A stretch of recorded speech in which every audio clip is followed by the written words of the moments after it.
Come on. Do I sound like I'm joking? Do I sound like I'm playing? When you look into my eyes, you understand what I'm saying? Let me say it to you slowly, and it may sound scandalous. I don't think that you can handle this. Once again, we are on. He is the great Mike Steph. I am the Mojo King. That is his T, and we are Hidden Gems Football, brought to you by the 19 Media Group.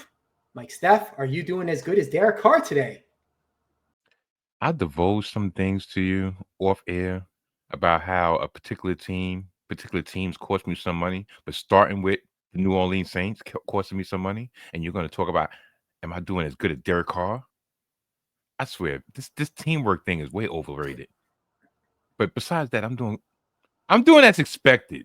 Being the fact that my football season is over with 7 weeks to go, so I feel bad for all the other teams that I really have no allegiance to, because I'm going to be a very salty individual for the next 8 weeks.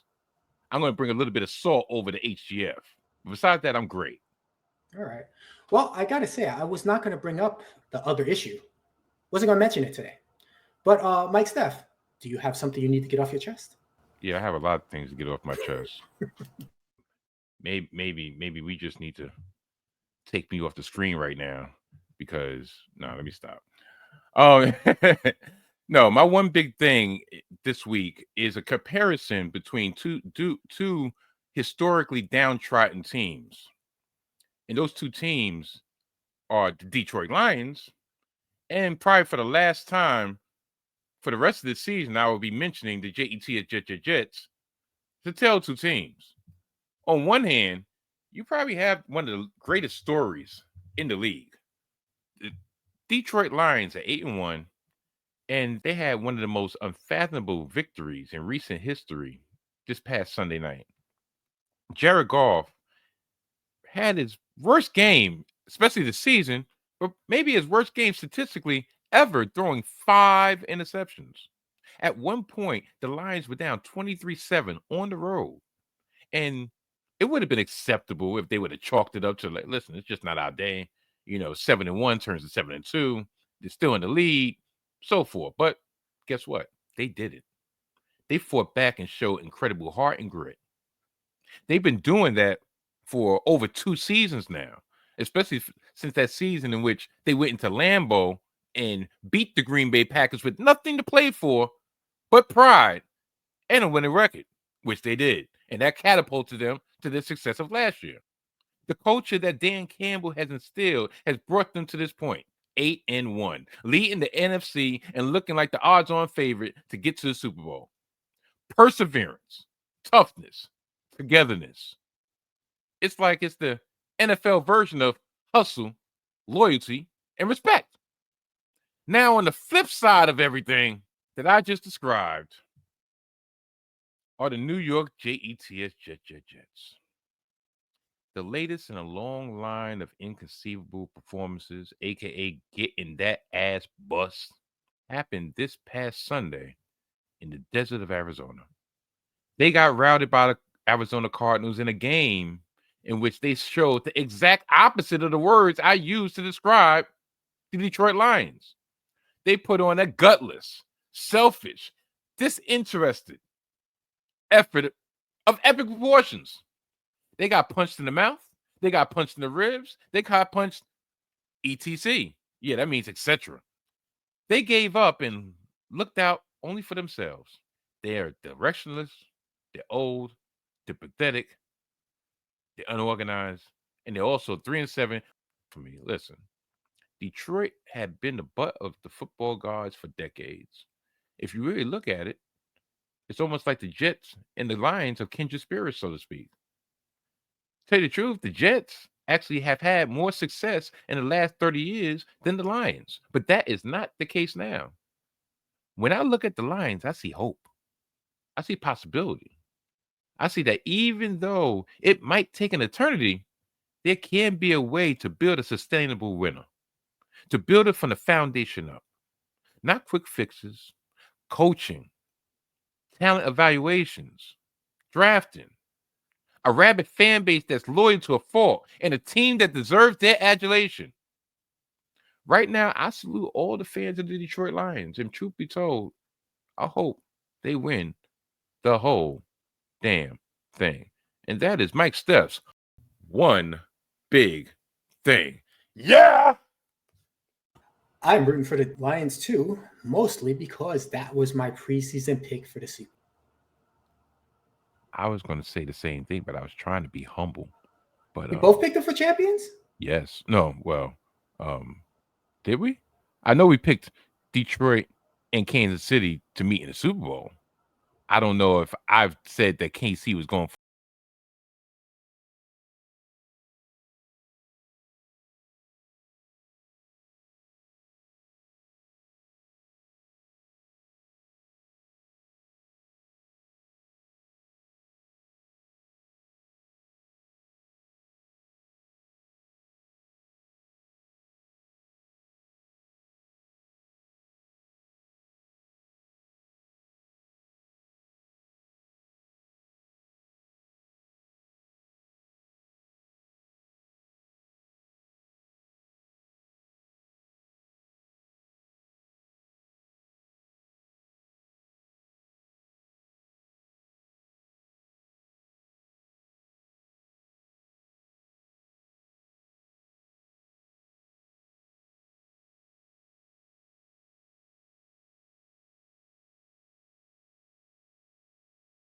All right. This Thursday night, we have a real good game coming up. The 7-3 Washington Commanders are facing the 7-2 Philadelphia Eagles.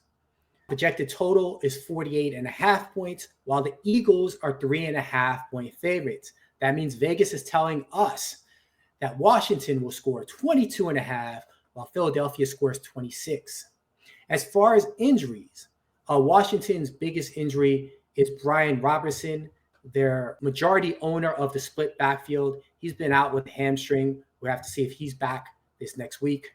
Also, right tackle Andrew Wiley did not play. A couple other linemen are banged up, so we got to kind of watch their offensive line to see how they're shaping up by Thursday. And then newly acquired cornerback Marshawn Lattimore didn't play last week because of a hamstring. On Philadelphia's side, Devonta Smith, wide receiver, has a hamstring issue. He played this last week, didn't do much. We're going to see if he's feeling a little bit better by Thursday. Dallas Goedert isn't practicing on Monday because of his ankle, but that's because he had been out for a while. I think he's ready to go. And then on the defensive side, cornerback Darius Slay had an ankle injury. He left the game, but he actually came back, so he should be good to go. Mike Steph, this is a big game for the NFC East. Who you got? The Commanders are a surprising 7-3 and are coming off a heartbreaking loss to the Pittsburgh Steelers, 28-27, despite Rookie of the Year frontrunner quarterback Jayden Daniels having his worst game of the year statistically. It took some last-minute heroics by those Pittsburgh Steelers to come out on top. The Commanders' ranks goes as follows. They're third in scoring, 29 points per game. They're fourth in the league in total offense at 377 yards per game, and they're fourth in the league in rushing with 153 yards per game. All this while being led by the rookie quarterback with 464 yards rushing. That's crazy. You had the dude that you just said that was injured, and then you have Eckler, but yet their rookie quarterback is leading them in rushing. And they're fourth in the league in rushing. So it must be a very balanced attack. But my question would be, is he this year's version of Jalen Hurts a couple years ago when they made that Super Bowl run? I don't know. Remains to be seen.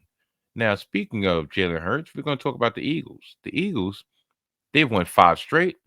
And while not looking like the team that steamrolled the competition 2 years ago, they are currently at the record of 7-2. But there's one caveat, though. This streak has come against all teams with losing records. No shade at all. You know, because you know how I feel about the Philadelphia Eagles. I can't stand them not one bit. But you can only play who's on the schedule and take advantage of any soft spots in the schedule, and the Eagles have done so. Philly's ranks are as follows. They're 7th in the league in scoring at nearly 26 points per game. They're 2nd in the league in rushing at 176 yards per game. And they're 5th in the league in points allowed with 17.9 points a game. And I think that's probably the most important stat of the 3 that I spewed.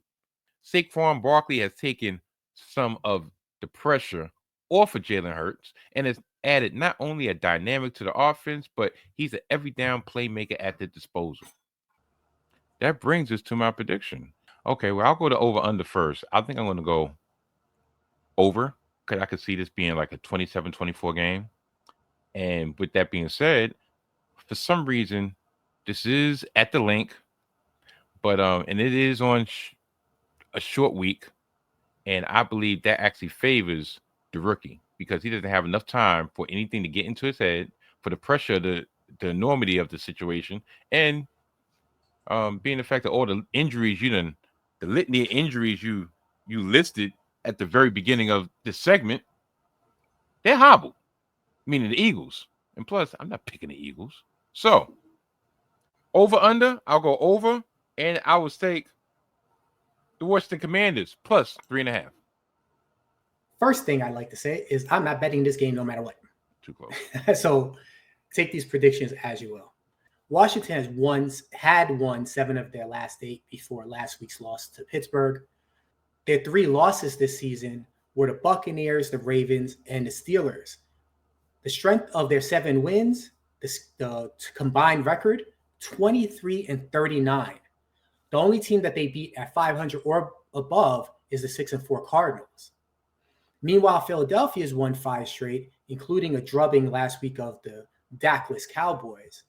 But their losses have been to the Buccaneers, just like Washington, and the Falcons. They've also faced a ton of weak opponents, the Giants, Bengals, and Browns being ones that both of them have played and defeated. This game, as much as any other, will prove which one of these teams are legit contenders and which ones are just kind of riding off their schedule. I don't know. Philadelphia seems so hot, but meanwhile, Washington over the last couple of weeks have shown how good they are, including by that loss to the Steelers, just how close that fight was. To me, that was pretty impressive, even in a loss. But the thing is, Philadelphia is at home. Like you mentioned, Philadelphia's defense has been more consistent over the season.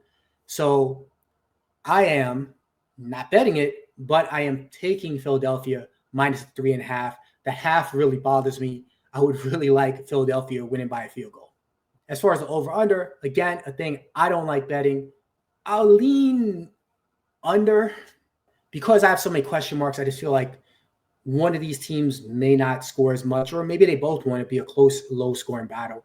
But either it doesn't matter what I predicted. I wasn't betting it no matter what. I don't trust this game at all. So, you know what? Yeah, I get the hook. You know, that 3.5. I know on certain sites you can probably pay to for a different spread, but we're not getting that deep into the waters.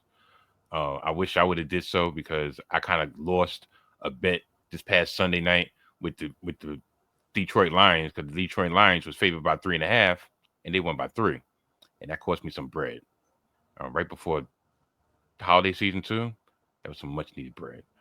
But I get it. But still, I'm not changing my prediction. Plus 3.5, Washington. Not picking the Eagles. I'm just not. They're fortunate 7-2 team. Tell you the truth, I have more confidence in the.